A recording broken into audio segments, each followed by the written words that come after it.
reaching from way down here. From way down here. Welcome to Thread, a podcast designed to explore God's story and lead you into a full life in Christ. Thank you for joining us in this conversation, co-hosted by myself, Hannah DeSouza, and Dr. David Pocta. Though I'm way down here, I get a better view of this boundless world that I'm going to.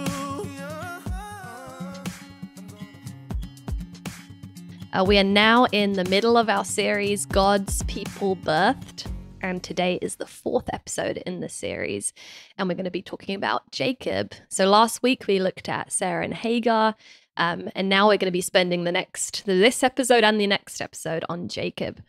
And we will discuss the majority of his life story in this week's episode. And then next week, we're going to narrow in on his wrestling match with a divine being and dedicate an entire episode to that wrestle. So, Dave, maybe a good first question is, why 2 episodes for Jacob? Yeah, that's unique, right? We've not done 2 on one person. And there's a few reasons for that. As we've addressed before, when the Hebrew writer slows the story down, we're supposed to pay attention. And so we see first that with Abraham, there was 13 to 14 chapters about Abraham's life.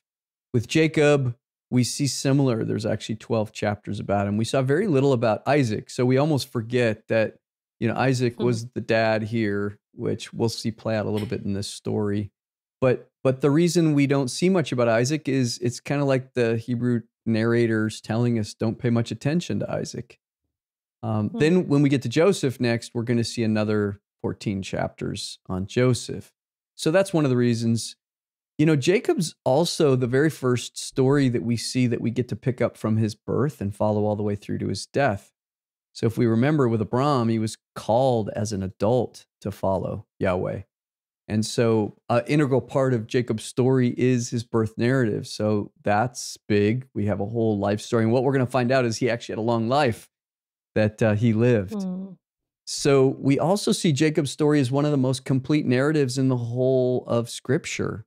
And we see this ongoing tension that we're going to talk about between Yahweh's intent and will, but the painful reality of his humanness and the need for transformation. So when we look at his life's journey, we start to see this kind of reveal on the concept of spiritual journey. And that's going to be one of the big elements that we introduce here today. So as we've been talking in all these episodes, there are things that are being introduced to us, whether that was covenant or it was, as you addressed in our last episode, foreigner.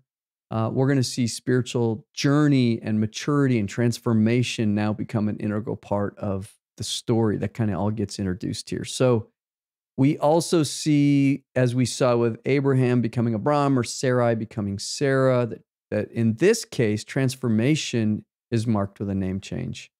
So in those cases, it was more tied to covenant, but now we start seeing it even tied to a different person, right? Jacob becomes someone else. There's a before and after to the transformation. So Jacob is kind of a typological model for the narrative of the upcoming people of God, Israel. And so what we start seeing with Jacob's kind of narrative and transition and spiritual journey, we're going to see similar with Israel's transformation and spiritual journey. Yeah, I have always found a connection or an affinity with Jacob because I think I grew up in a family of faith, and I imagine Jacob grew up hearing all the stories of the way God worked with Abraham and Isaac, and but I love that there's this moment where he has the dream at Bethel, and I know we're going to get into it, where he sees kind of the angels ascending and descending, and I imagine I'd have crazy dreams too if I slept on a rock, so that's interesting. Well, so, and in this dream, God makes this profession, like, I'm going to walk with you, and then when Jacob wakes up, he makes a vow, like, okay, if you will be with me, then you'll be my God. And I love that it's not a given, that he's just going to inherit this faith of his forefathers, but he makes that kind of choice and owns it for himself. And every generation, I feel like, needs that reminder that God gives him, and that encounter with God at their own kind of Bethel moment. And then, it's cool to see him kind of own it and decide to orient his life following that. So I think that's probably why it resonated with me growing up. Well, it also happens that when he's a much older man, which as we start seeing the timeline of his life, right, we're going to see that. But the concept that you're addressing, which is really the important part of an important part of the story, is journey. Mm-hmm. That we start off in this life and there's a formation thing that's happening. There's God's intervening, Yahweh's present, and how that develops through our life becomes important. And if we remember back, even when we were talking about Genesis in Genesis 1, we talked in verse 26 of Genesis 1, when it says, God says, let us make humans in our image according to our likeness. That one way to look at that was that image and likeness were different. Image was this innate, unchangeable reality that we're all internally hardwired with God's image in us. Regardless of how we live, we're made with this divine image in us. But likeness was different, or we can think about it differently, which is how we choose to pursue God, or Jesus in our case, and become like. So that's an ongoing transformation process that we engage in. For Christians over the last couple thousand years, there's been a number of ways that we've thought about spiritual journey. There's an ancient way that was around for hundreds and hundreds of years, where they had these general stages: the purgative way, the illuminative way, and the unitive way that we would transition through as we move through the spiritual journey. Maybe you could share a little bit about what those big words mean for the layperson. Yeah, the big words. So the movement of transformation was looked at, purgative meaning to purge. So the purgative way was the first step in becoming what God calls us to, is that we have to purge things out of our life that are not of God. And that's kind of step one in that transformation. Then we move into the illuminative way, which is where once we've kind of said, I'm dying to, in our new language, I'm dying to myself, then we're illuminated. We learn about what Jesus is and who he is and what we're called to. And that's a massive part of our life's process, is to learn and become like Jesus. But then we get to this kind of later stage when we've done that for so many years or decades, that the ultimate goal is to be in the presence of God and to have nothing standing between us and God, to be completely united the way that Jesus could say that he was united with the Father, right? And that seeing as a later stage in life where we've worked through, purged out, and become so much connected to who God is and what he wants from us, that we're completely in unison with God. So that's the beautiful kind of vision. Is it not necessarily a given that those will all be reached in a lifetime? Well, I mean, that's such an important question, because when we start talking about journey, the idea is that there's this ongoing formation that's supposed to be happening in our life that many people never reach. And the more we talk about journey, we start seeing that some people may get older in age, but spiritually they don't really mature. Right. So as we unpack this for the next couple of years, more and more, I think we're going to see that. So now, I mean, there's so many more complex and nuanced understandings of journey. Certainly the development of the social sciences have given us a lot of insight as we start understanding the development of ego or the development of psychological stages. And so there's been a lot of work done in the last few decades in particular, where people trained in that kind of psychological or even sociological ways add to this conversation of understanding. And they're being integrated now into spiritual stages. So we'll talk more and more about that in episodes to come. Stay tuned, right? Stay tuned. But what we want to do with Jacob is we want to tie into some stages that we see in his life that we do see tie into general journey concepts. And there's a really great book that was done by Kenneth Bailey called Jacob and the Prodigal, how Jesus retold Israel's story. And he's an expert in ancient Near East culture, and he did another book on Jesus, seeing Jesus in his own cultural context as actually from the ancient Near East instead of the way we tend to see Jesus.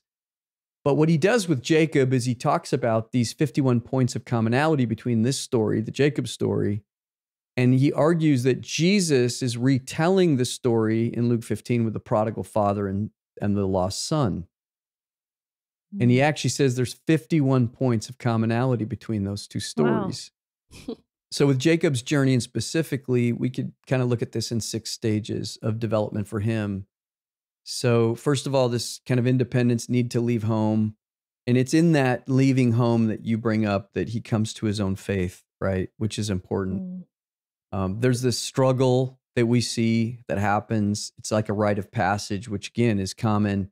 We all have to go through. Then there's this humility, this recognition of the divine presence and the need for God in his life. We go on and we start seeing transformation, which is we're going to get to in a whole episode. That's our whole second episode we're going to do on transformation, which is Genesis 32, or him wrestling with the divine being. Then we move back into this kind of reconciliation that starts with forgiveness and grace with his brother and his family, which ultimately leads to a full restoration of relationship or reconciliation. So those 6 stages happen in Jacob's life. We also see them happen in the prodigal father and the lost son story in Luke 15. And we can see the parallels in our own life. But at the big picture, we're going to see these 2 moving pieces, that there's this eros or passion that Jacob is thrust into the world with. He's ambitious from in the womb. And Yahweh partners with Jacob through his life to channel that or bridle that eros. And that will really be a huge part of this story. So we're going to use this framework when we tell the Jacob story here over the rest of this episode. So I think what would really be helpful, because we can't possibly cover 14 chapters of scripture and tell this whole story in any kind of depth or detail, would be kind of a summary of his life, and then we can break down the stages of where we see this formation happen. So, Hannah, can you tell us in 50 words or less the story of Jacob's life, or maybe a paragraph or so? How would we summarize Jacob's life?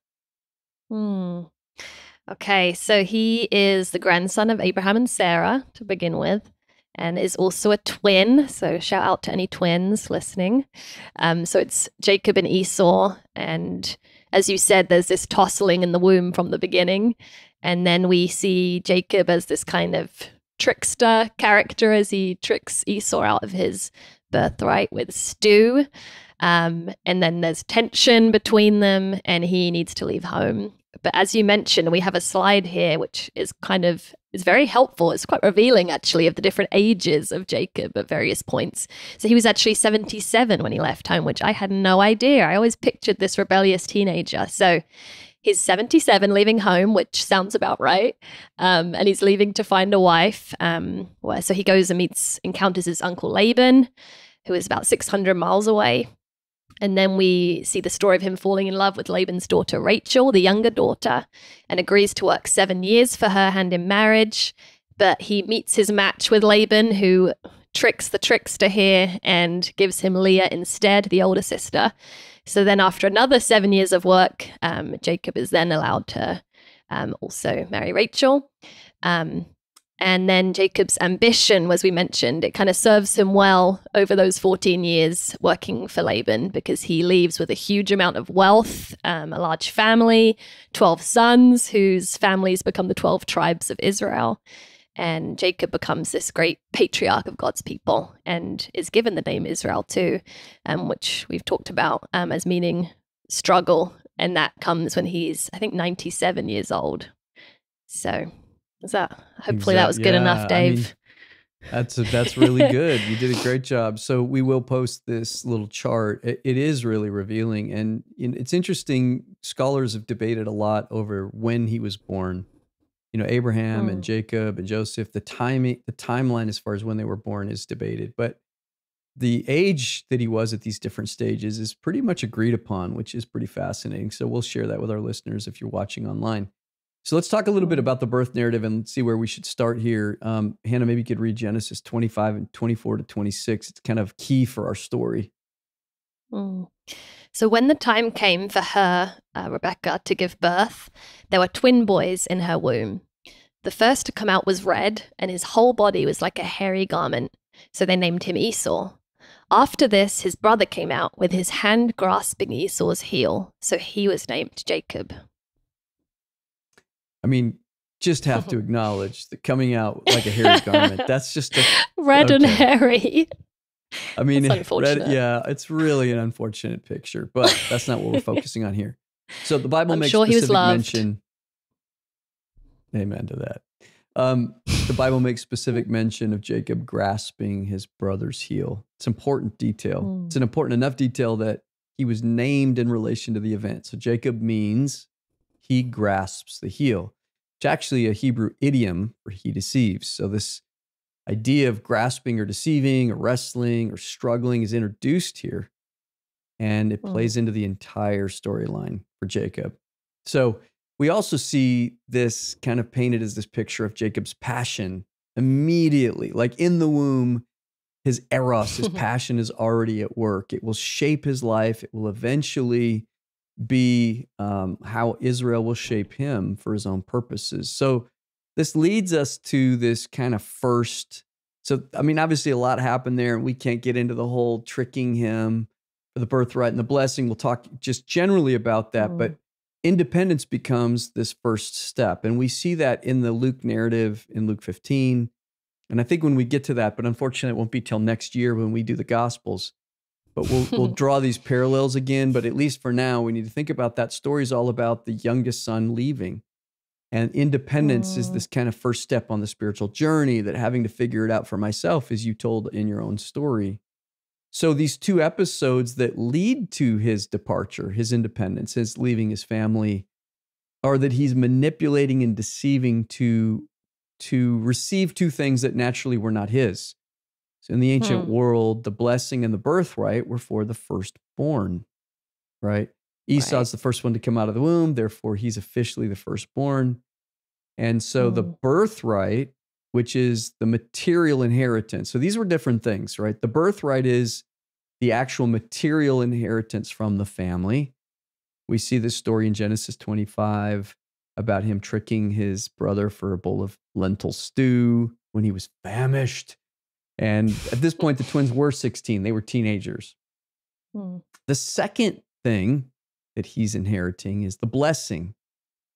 And the way he tricks his brother out of the blessing is his father's getting so old he can't see. And of course, he goes in and pretends to be his brother so that his father, who's now blind, is going to give him the blessing. The blessing was, so he's already got the material inheritance, but this is the leadership of the clan. Who's actually going to have authority in the clan? You can see why it's important those go together, right? Who has the material inheritance, who has the leadership. But at this point, they're 63 years old. So this is over 40 to 50 years later. So the blessing's an actual exercise of authority. It was considered binding in this, father passing on the blessing. Obviously, Esau, when he finds out, is furious that his father's deceived, or that his father was deceived, and says, "Father, is there no blessing for me either?" Right? And so, yeah, that's what's at play here. Definitely. Yeah, I think it's interesting to see God constantly subverts kind of expectations, even with that idea of the younger usurping the older and kind of defying those norms and showing he's in control, even of custom.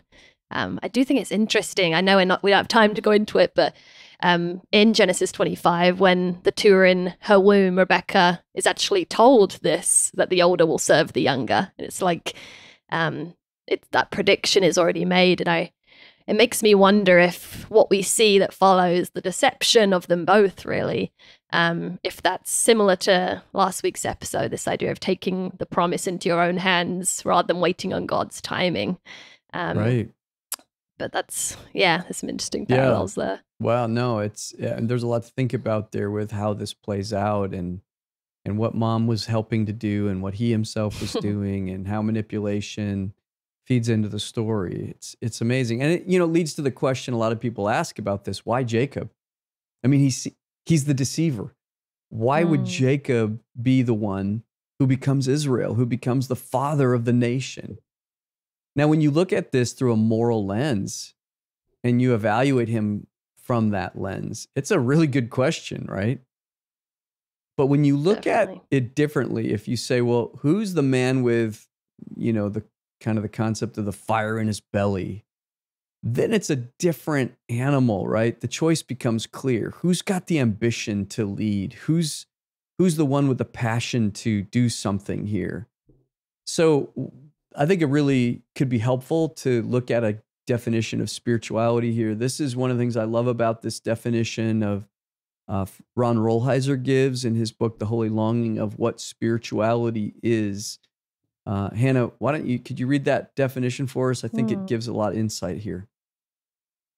Spirituality is about what we do with the fire inside of us, about how we channel our eros, which makes me think of that quote where it says it's easier to steer a moving ship than one that's sitting in the docks. That kind of idea, perhaps. Well, and that's exactly what we see happening, right? So Yahweh is going to shape this ambition, but the ambition has to be there. It, Right. reminds me of the concept of a car when, a car, God can't put his foot on the gas pedal, but he can help steer if you've got your foot on the gas pedal. I think there was a song, like Carrie Underwood called Jesus Take the Wheel. Take the wheel. Yep. Take the wheel. I've sung right? that during exam season. Yes. Yeah. So this idea that ambition, eros, is driving us, or what we do with that is our spirituality. And so how God shapes that is this transformative process that's at work. So this is what drives him, this kind of now contentious, he steals the birthright, he steals the blessing, and he's really sent off from the family, and he gains his independence, and he goes off, and he has to struggle on his own. And that's kind of the second stage of this process for him. So he arrives in Padam Aram, which is, I think you said earlier, 600 miles away. He works as a shepherd for 20 years. He has 2 wives, 12 sons. He's accumulated a massive amount of wealth. And then he has another dream, right? And God speaks to him. He guides him in these dreams. So in Genesis 31, Hannah, maybe you could read for us in Genesis 31:10, because it actually shows us God's now, after this kind of rite of passage, becoming his own man, coming to his kind of own faith, he's sent backwards. So in verse 10, it says, I once had a dream. The angel of God said to me in the dream, Jacob. I answered, here I am. I am the God of Bethel, where you anointed a pillar and where you made a vow to me. Now leave this land at once and go back to your native land. So that's actually referring back to the story you were sharing about when he had the earlier dream and he saw God and he said, God, if you'll be with me. And he named the place Bethel, which is the house of God. Remember we talked in our last episode about El being God?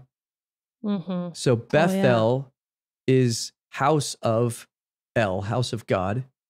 So he sees this place now as the house of God where he came to his own faith. He goes off and he sees God working in his life for 20 years. He gets everything that he wants. He's now sent back to his family 20 years later. Now he's 97 years old as he's heading back to reconcile with his family. And that leads us to the next kind of thing that's happening. Humility is a really key part of transformation.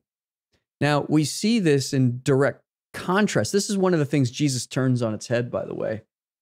So for him, for Jacob, he sees God he's humble because of how much God blessed him, right? Actually, can you read Genesis 32:10? It speaks to this. Yeah.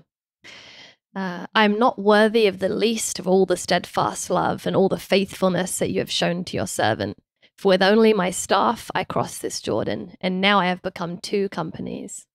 Okay, so he's humbled because of all that God has done to bless him. And it's a lot. I mean, we don't entirely know all of what he had. We know some of what he had. We get a window into what he had because we see that when he gets to his brother and he's going to send a gift of some of his wealth to appease his brother, that we have kind of a list, right, of all these things that he's offering his brother as part of his wealth. Hannah, you want to tell our listeners all the things on the list of the gift? Yes, our Amazon wish list. It's 200 female and 20 male goats, 200 ewes, 20 rams, 30 female camels with their young, 40 cows, 10 bulls, 20 female and 10 male donkeys. I mean, that's just the gift, right? That's a big gift. Yeah. So again, I said earlier in the contrast with the prodigal. So what humbled the prodigal is the prodigal left. The prodigal was also humbled. The prodigal son or the lost son. I know we've kind of turned that on its head in one of our previous episodes, but the lost son had this beautiful inheritance and lost it all. And that's what humbled him. So in one case with Jacob, we see he has nothing but his staff and he gains this wealth from God and that humbles him. But with the lost son, he had the inheritance and he lost everything and that's what humbled him. Right. So God works in different ways to bring that humility about. So here he is, he's 97. He's going to appeal to his brother, appease his brother. Then he's going to go back and visit his family. And he gets to this space at the edge of the Jabbok River. And this is where we enter this transformative process or ego becoming maturity. We're going to spend our whole episode on this in the next episode, but a couple key things to draw attention to. So this image of wrestling or struggle, it's been implicit through the whole story.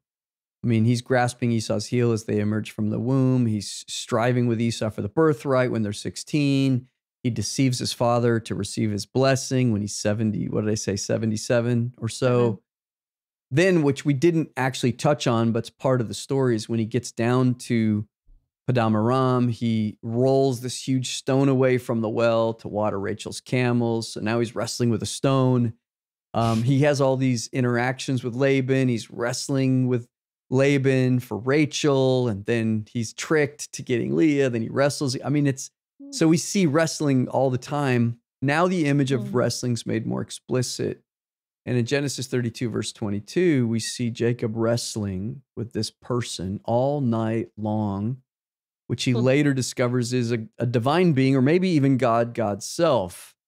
So as we're not going to talk about that today, I think the important thing to recognize is what's happening here. We're seeing this transformation, so much so that God in this story changes his name from heel grabber, or he who deceives, to one who prevails, or he who struggles with God and overcomes. So Jacob becomes Israel. And that's really important, this before and after of that wrestling match. So tune in, next episode, we'll break that down, right? But then what happens? These last 2 pieces in Jacob's life, he engages his brother, he's shown grace, forgiveness becomes a critical part here. Can you read Genesis 33, verse 3 and 4 for us? He himself went on ahead and bowed down to the ground 7 times as he approached his brother. But Esau ran to meet Jacob and embraced him. He threw his arms around his neck and kissed him, and they wept. This is such a beautiful, right? Beautiful image of forgiveness. And we see the similarities with the lost son returning to the prodigal father in that story in Luke 15. The son comes humbled and broken and eager to reconcile and willing to pay for his bad behavior. I mean, the same thing with Jacob. He's willing to pay for his bad behavior. But he's received by someone running towards him, eager to embrace, loving family member filled with mercy and grace. There are so many parallels. If you think Jesus had this in mind, perhaps telling the parable of the prodigal son. Well, that's Bailey's the connections thesis. are crazy. Right. Bailey actually says there's 51 specific direct connections. Yeah. So the whole point is Jesus is retelling Israel's story. Mm. And he's using it to communicate to people that knew that story in a way that's now new and fresh for them, Wow. which will be really Well. fun when we get to Luke 15 next year. So we get to this next year. Next year, yeah. We get to this So fun hang in there. reconciliation piece now, restoring of the family. Can you read Genesis 33, 10 to 12 for us? Yeah. So if I have found favor in your eyes, accept this gift from me. For to see your face is like seeing the face of God, now that you have received me favorably. Please accept the present that was brought to you, for God has been gracious to me, and I have all I need. And because Jacob insisted, Esau accepted it. Then Esau said, let us be on our way. I'll accompany you. 20 years after, Jacob deceives and departs from his brother because of this family angst. They're reconciled, which is so significant in this kind of journey that he's been on, right? We see a different man, and we see this process has really shaped him. So when we look today at all these things we've talked about, and really, you know, Jacob is such a significant figure, and we're going to see this play out, not just even in the next episode, but we have a special guest for the Joseph episode coming up, one of our friends and scholars who is kind of a specialist on Joseph. And I think what we're going to hear him argue is even Joseph's story is really a subtext, a sub-narrative to the Jacob narrative. That Jacob, which becomes Israel, is the story, right? So we see God forming Jacob. And then we're going to see God forming his people Israel as we're going to get into that whole narrative. So we've looked at this, you know, having to go through these stages of independence, the need to leave home. You know, sometimes, which, you know, I worked in youth and family ministry for many, many years. And so many families and parents specifically struggle with puberty. Like when their child is going through and it's almost as if God builds into our biological makeup this need for independence, this kind of biological urge to leave home and to make your own friends and to find your own partner. And it's built into our biology. But then secondly, that we all have to struggle to find our space. So there's a rite of passage that happens that moves us through that struggle. And then we come to a humility where we come to appreciate the things that maybe we should have before but didn't, right? So transformation, especially into our older selves, which I appreciate your question earlier. Does everybody make it, you know, spiritually into these later stages of the journey? One of the biggest things that we see that doesn't happen is the surrender of ego. So many people live their Christian lives and maintain that sense of self and ego all the way to the end. And it's one of the biggest limiting factors of maturity is our inability to let go of our ego. But that's a big part of this. And then to just see grace and reconciliation at the end, that God knits it back together, even the mistakes that were made. And, you know, you talked about that in the Sarah and Hagar episode, that so often our behaviors aren't in line with God's intent.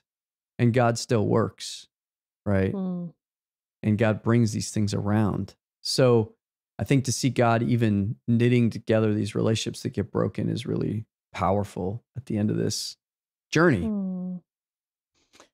Well, thank you for this framework. It's even as you're sharing that summary, I feel like we can map our own selves onto this journey of Jacob's, the independence, the struggle. So thank you for introducing it. And will we see more of this concept then to come, this idea of journey as a concept? Yeah, it's really like a lot of these other things that we've started introducing. You know, we've introduced covenant, we've introduced promises, we've introduced, you know, you talked about the concept of the foreigner. Journey becomes really integral from this point on. We're going to see the journey of future people. We see Moses' journey, David's journey. We see Israel's journey. So we see communal journeys. And we see development as an integral part of transformation and formation. So transformation being introduced here is important too.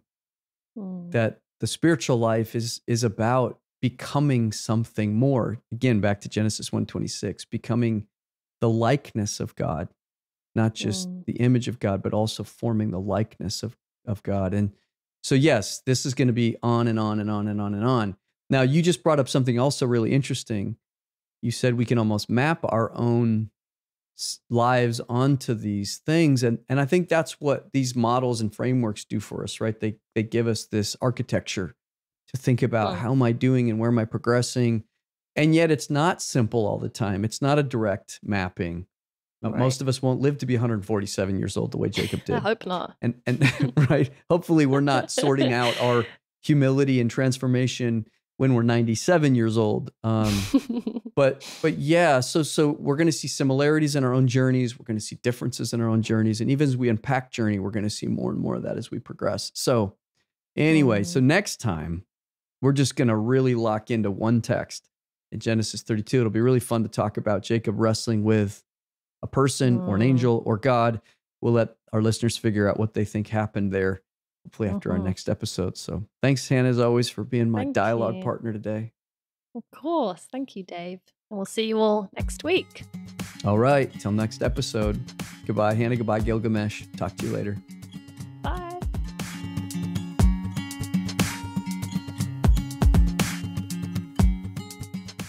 Thank you for joining this Thread conversation. We're more than a podcast. Check out threadpodcast.org for more immersive content. Though I'm way down here, I get a better view of this boundless world